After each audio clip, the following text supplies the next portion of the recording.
Actually, we're kind of, while we were sitting out there, we were saying, what is making this sound? We never even thought Bigfoot, never even crossed my mind.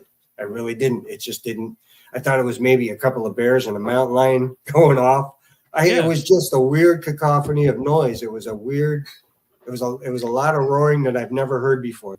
So as we're paddling back to our campsite, we're just a couple of 100 yards away on the same side of the pond as what just happened. So we're only a couple of 100 yards on the shoreline on the other way. So we're sitting out in the lake debating on what the heck this thing was. We have no clue. We're trying to wrap our head around it. We're kind of scared crapless because we don't know what happened.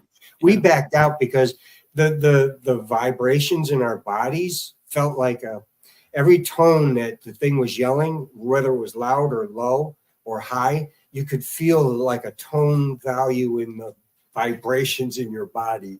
As it got louder, you could feel it heavier hit you. As it got lower or weaker, it was lesser in you. But you felt that all the way out to 100 yards, almost out to 100 yards, and then it finally stopped. But that's why we decided to move.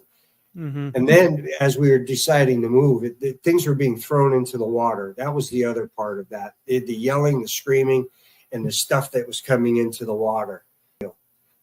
We got back to our campsite that night and talked at length, and we just tried to stay up at night so we didn't have to go to sleep. Similar, why were we there? We were fishing. Mm-hmm. We were having a very successful fishing day. Why were they there? Well, they were there right there where we were. They didn't get bothered until I pulled a fish out of that space. And then they started yelling. And so I'm thinking now that they were fishing. And, they see these two wingnuts come paddling up the creek, and here they are fishing, hooting and hollering. And all of a sudden I start catching fish in their little section. And I pull one up, and that's when the tree started shaking and whatnot.